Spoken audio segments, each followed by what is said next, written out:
Всем привет, друзья! Сегодня сравним 22 бренда масел с классификацией ASEA C3. Такие масла называются Low Subs. В своем составе они имеют низкое содержание золы. Предназначены такие масла для использования в современных автомобилях, оборудованных сажевым фильтром DPF и трехступенчатым катализатором TWC. Также масла C3 обладают повышенной устойчивостью на сдвиг. Большинство представленных сегодня масел имеют современный допуск или соответствие от Volkswagen 504-507. Выделяется из толпы лишь Motul 300V. Никаких соответствий и допусков на данном масле не указано. Но по физико-химическим характеристикам 300V, на мой взгляд, очень близок к Low Subs маслам. Особых знакомств и обзоров конкретных брендов сегодня не будет. Переходим сразу к делу. В первую очередь сравним характеристики, указанные самим производителем.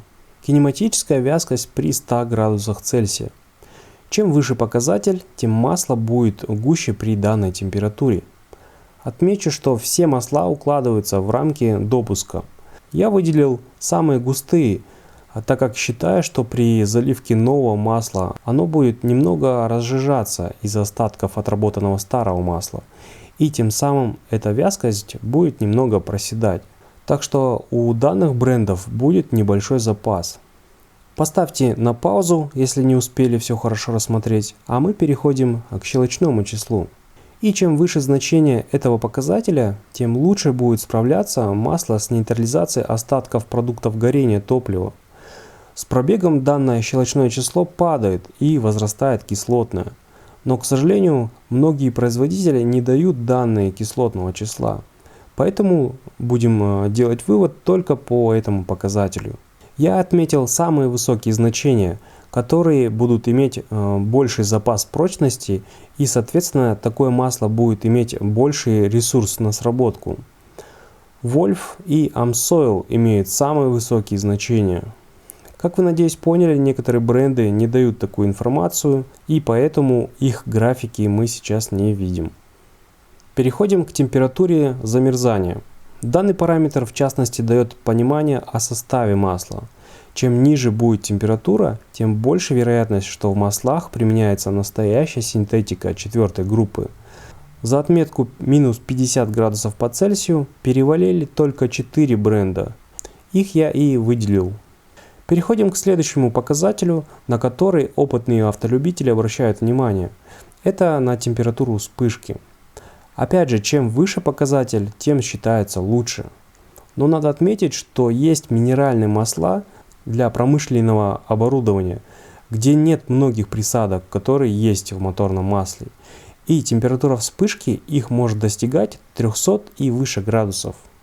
Так что данный параметр не совсем точный и верный, чтобы на 100% утверждать, что масло с высокой вспышкой будет отличным в других показателях. И наоборот, что масло со вспышкой 200 градусов будет плохим. Везде должен быть баланс, и технологии, которые разрабатывают рецептуру масла, об этом знают. Немного позже мы сравним цены на данные продукты, а пока проверим масла на низкотемпературную текучесть. Данный тест будет особо актуален тем автомобилистам, которые проживают в регионах, где бывают холодные зимы. Ведь основной износ двигателя приходится на морозные холодные пуски. Температура, при которой масла будут находиться в морозильной камере, составляет минус 30 градусов по Цельсию. Все образцы будут морозиться ровно сутки. Смотрим результаты.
Большинство масел помутнели, что в принципе и ожидаемо. Но остались и абсолютно прозрачные масла. Это нам может говорить, что в их составе применяются ПАО-базовые масла или же четвертая группа в приличном количестве.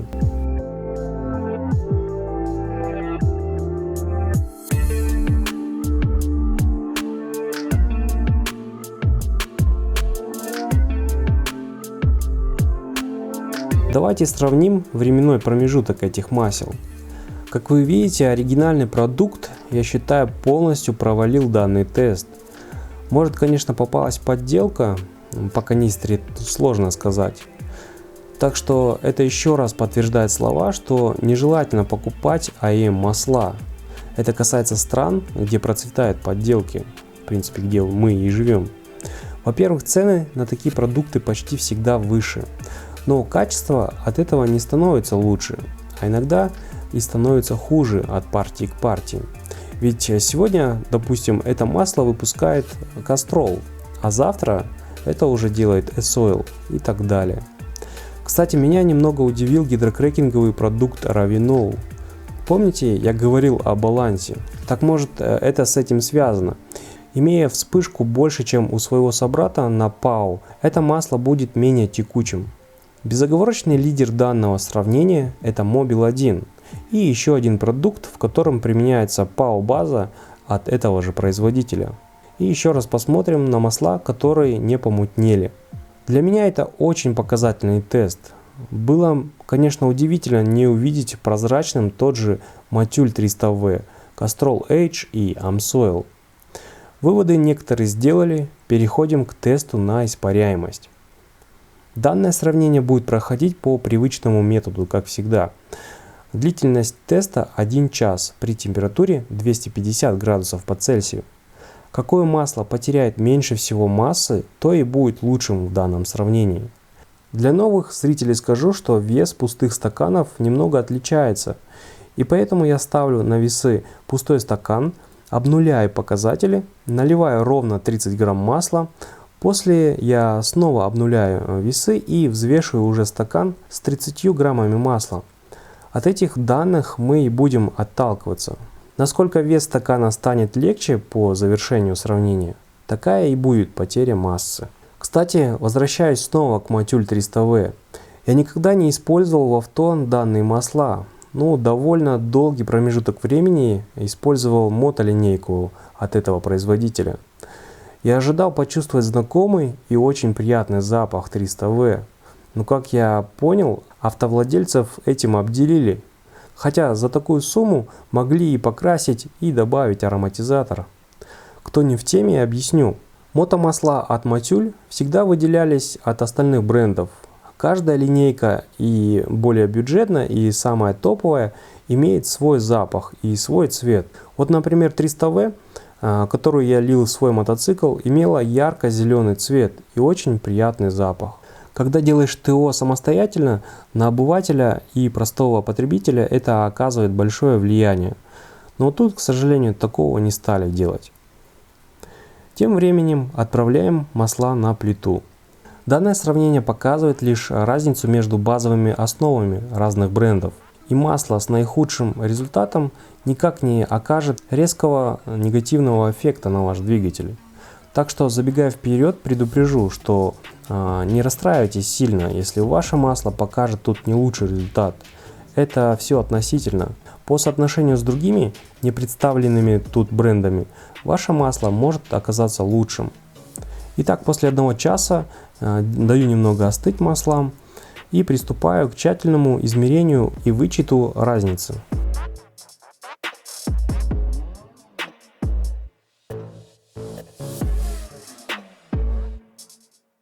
Castrol и Mobil 1 потеряли меньше всего своей массы.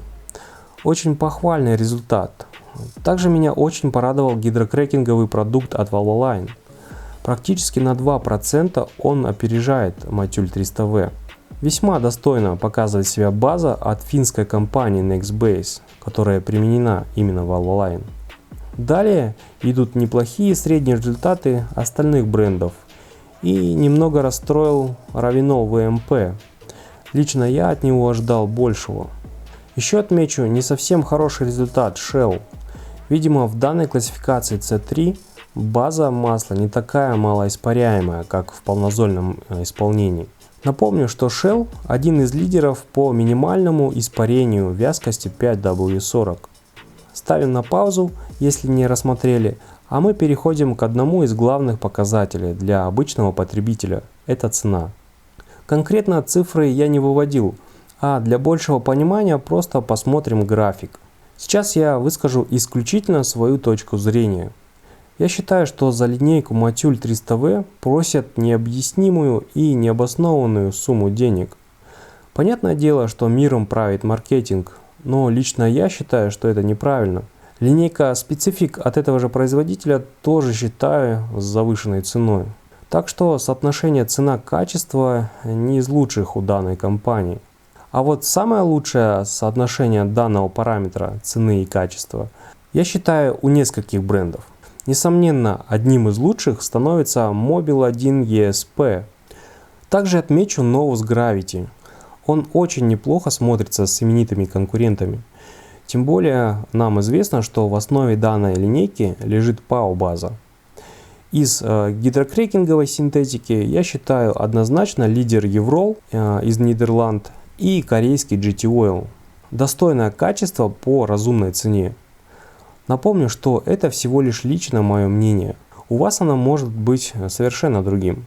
Сейчас быстро повторно выведу графики. Если кому нужно более подробно изучить данные, я выложил их у себя в Телеграме, ВКонтакте, Инстаграме и так далее. В общем, все ссылки будут под видео. Поделитесь этим видео у себя в соцсетях с друзьями, поставьте оценку, если вам все понравилось, и тогда я буду знать, что травился не зря. Ну и конечно же подпишитесь, чтобы не пропустить новые интересные сравнения. Увидимся в комментариях, друзья. Спасибо за ваше время. Всем пока.